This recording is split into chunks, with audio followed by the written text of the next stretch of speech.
पहले हम बात करेंगे यहाँ पर कि मुद्रा होती क्या है। ठीक है, मुद्रा क्या होती है, आप मुद्रा से क्या समझते हैं, ये आपको पता होना चाहिए। तो देखिए, प्राचीन काल से ही मानव जो है एक दूसरे से, एक समूह से दूसरे समूह में वस्तुओं का आदान प्रदान करते रहा है।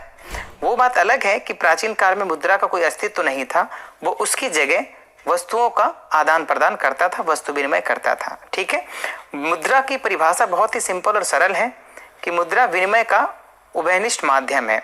उभयनिष्ठ माध्यम का मतलब है कि दोनों ही माध्यम, यानी कि दोनों तरफ से वो काम आ सकता है। ठीक है, कि जो ले रहा है वस्तु और जो वस्तु दे रहा है, दोनों के लिए ये लाभकारी है और दोनों के लिए ये इस्तेमाल के योग्य है। ठीक है, तो विनिमय का मतलब होता है, यहाँ जो शब्द है आपको ताकि प्रॉब्लम ना हो इसलिए मैंने शब्दों का मतलब भी नीचे लिख दिया है। विनिमय का मतलब होता है वस्तुओं का आदान प्रदान। ठीक है, एक्सचेंज। तो यहाँ पर अब मुद्रा वस्तु विनिमय में मध्यस्थता का कार्य करती है। ठीक है, अब देखिए इसे आप कैसे समझेंगे, पहले मैं आपको एक बात छोटी समझाता हूँ। जो आपने एनसीईआरटी की बुक पढ़ी होगी तो आपको थोड़ा सा आइडिया होगा कि मान लीजिए कोई मोची है जो जूते बना रहा है। ठीक है, मोची जो जूते का निर्माण कर रहा है, एक तरफ वो है, दूसरी तरफ एक गेहूं जो है, यानी किसान है, उसके पास गेहूं है। ओके, अब क्या है कि गेहूं सिर्फ खाने के काम आता है, इसको पहन नहीं सकते हम। ठीक है, और मोची के पास जो जूते हैं वो पहनने के काम आते हैं, उसको खा नहीं सकते। तो इसीलिए मोची सिर्फ जूते का निर्माण करता है, जूते चप्पल बनाएगा, और किसान सिर्फ गेहूं उगा सकता है और दूसरे अनाज उगा सकता है। तो भाई जब खाने की जरूरत होगी तो ये मोची क्या बोलेगा, ये गेहूं और मोची, यानी कि मोची क्या बोलेगा कि प्लीज किसान से मुझे गेहूं दे दीजिए, बदले में जूते ले लीजिए। ठीक है, तो भाई मान लीजिए किसान के पास नहीं थे जूते, उसने क्या बोला, ठीक है लाओ जूते दे दो और मैं गेहूं दे देता हूं आपको, तो वो दे देगा। ठीक है, तो इस प्रकार से ये अपना भोजन कर सकता है आराम से। ठीक है ना, ये तो एक स्थिति है। अब मान लीजिए दोबारा इसको चाहिए अनाज, तो भाई अब तो जूते हैं किसान के पास, अब बार बार तो जूते लेगा नहीं, तो इसीलिए अब वो क्या करेगा, बोलेगा नहीं मुझे जूते नहीं चाहिए, मुझे कोई ऐसी चीज दो जिससे मेरी जरूरतें पूरी हो जाए। ठीक है, तो अब ऐसे केस में क्या होता है मित्रों कि एक ऐसी चीज ली जाती है, ठीक है, जिसको रख सके और जब जरूरत पड़े उससे वो कुछ भी ले सके। ठीक है, गेहूं से सारी चीजें नहीं खरीदी जा सकती है। अगर कोई बहुत महंगी चीज है, मान लो आपको कार खरीदनी है, तो गेहूं दे के नहीं खरीद सकते। ठीक है, उसके लिए बहुत ज्यादा गेहूं की जरूरत पड़ेगी। ठीक है, और ये जरूरी नहीं है कि जिससे आप कार खरीदोगे गेहूं आपसे लेगा, क्योंकि वो भंडार नहीं कर सकता, उसको स्टोर नहीं कर सकता। तो इसीलिए आपको एक ऐसे माध्यम की जरूरत होती है, ठीक है, जो आपके वस्तु विनिमय में बहुत ही सरल हो और आसान हो। ठीक है, जिसको रख रखाव में भी बहुत समस्या का सामना ना करना पड़े और उसका उपयोग किसी भी वस्तु को खरीदने में किया जा सके। तो इसीलिए मुद्रा चलन में आया, और मुद्रा ही वो माध्यम है जो किसी भी रूप में, ठीक है, आप उसे इस्तेमाल कर सकते हो। किसी भी रूप का मतलब है कि आप चाहे उससे चावल खरीदो, चाहे आप उससे कोई कार खरीदो, चाहे उससे आप जूते खरीदो, अब वो किसी भी जगह इस्तेमाल करोगे, हॉस्पिटल में, रोड पर, कहीं भी कुछ भी लेना हो देना हो, आप बहुत ही आराम से इसे स्वीकार कर सकते हैं। ठीक है, तो इसीलिए मुद्रा क्या है, एक विनिमय का माध्यम है। ठीक है, मुद्रा वस्तु विनिमय में मध्यस्थता का कार्य करती है। मध्यस्थता समझ गए ना आप, कि वो मध्यस्थ है, उससे कुछ भी लिया जा सकता है, वो दोनों तरफ काम करेगी। इसके बाद मैंने थोड़ी सी प्राचीन काल का डिस्कशन यहाँ पे किया है, पुराने समय का, कि प्राचीन काल में अनाज और पशुओं का मुद्रा के रूप में उपयोग किया जाता था। ठीक है, इसके बाद सोना, चांदी, तांबे जैसी धातु जो है आ गई संसार में, और फिर इसका निर्माण होने लग गया, इसका उपयोग होने लग गया विनिमय के लिए।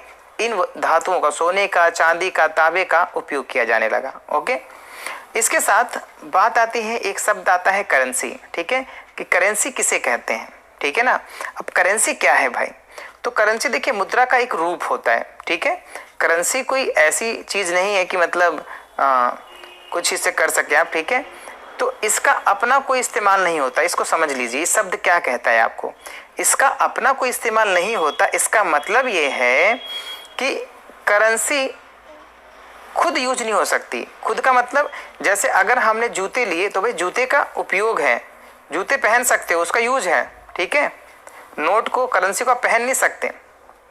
अब क्या है, मान लीजिए कि इसे ऐसे समझिए कि हमने पशु को ही लिया, पशु एक्सचेंज किया, गाय लिया, तो भाई गाय का अपना यूज है, यानी ये दूध देगी। ठीक है, और जितने में आपने इसे खरीदी है आप उससे ज्यादा में इसको बेच सकते हो। ठीक है ना, और साथ में आपको दूध भी दे रही है, आप इसका उपयोग कर रहे हो तो इसका अपना यूज है गाय का, लेकिन करेंसी का कोई अपना यूज नहीं है, अपना उपयोग नहीं है, ठीक है, अपने आप वो कुछ नहीं कर सकती। तो मुद्रा का जो आधुनिक रूप है वो करेंसी के रूप में होता है। करेंसी होती क्या है, तो कागज के नोट होते हैं या फिर सिक्के होते हैं, ठीक है। कभी कभी मैं आपको बता दूं कि कभी कभी चेक और डिमांड ड्राफ्ट ये भी करेंसी का ही रूप माना जाता है, ठीक है ना, चेक और डिमांड ड्राफ्ट को भी करेंसी का ही रूप माना जाता है। ओके, कानूनी मान्यता प्राप्त होती है इसको, एक बात याद रखें, यानी करेंसी को कानूनी मान्यता प्राप्त होती है, इसे कोई लेने से मना नहीं कर सकता।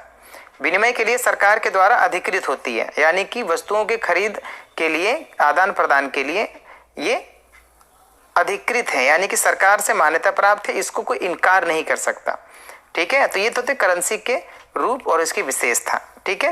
मैंने बताया ना आपको कि जो चेक है वो भी क्या है, एक प्रकार की करेंसी है, ठीक है, इसको ध्यान में रखिएगा।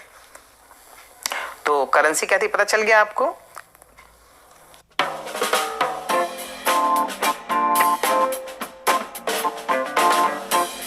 आइए बात करते हैं बैंकों में निक्षेप की, ठीक है। अब ये जो शब्द है, देखिए मैं देखता हूँ कि बहुत से हमारे ऐसे छात्र हैं जिनको बहुत समस्या होती है शब्दों को समझने में, तो इसलिए मैंने हर चीज़ को बहुत ही आसानी से समझाने की कोशिश की है कि निक्षेप क्या होता है वो समझा दूँ पहले मैं आपको। देखिए निक्षेप का मतलब होता है कि रिजर्व हो, पहले से वहाँ पे बहुत सारी मात्रा में उपस्थित हो, ठीक है।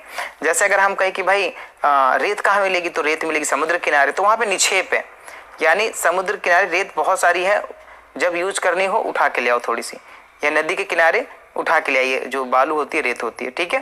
कहने का मतलब ये है यहाँ पर निक्षेप का मतलब है बैंकों में आवश्यकता से अधिक धन जमा करवाना और वो उसमें पड़ा हुआ है, ठीक है, तो उसे हम निक्षेप कहेंगे। कि मान लीजिए मेरे पास 1 लाख रुपए हैं आज, ठीक है, और उन 1 लाख रुपए की मुझे जरूरत नहीं है, ओके, मैंने इसे बैंक में डाल दिया है। अब मुझे कल जरूरत पड़ी कुछ पैसे की, तो 1 लाख की नहीं, मान लीजिए मुझे 5,000 की जरूरत पड़ी, तो मैंने 5,000 रुपये जाके बैंक से निकाल लिए।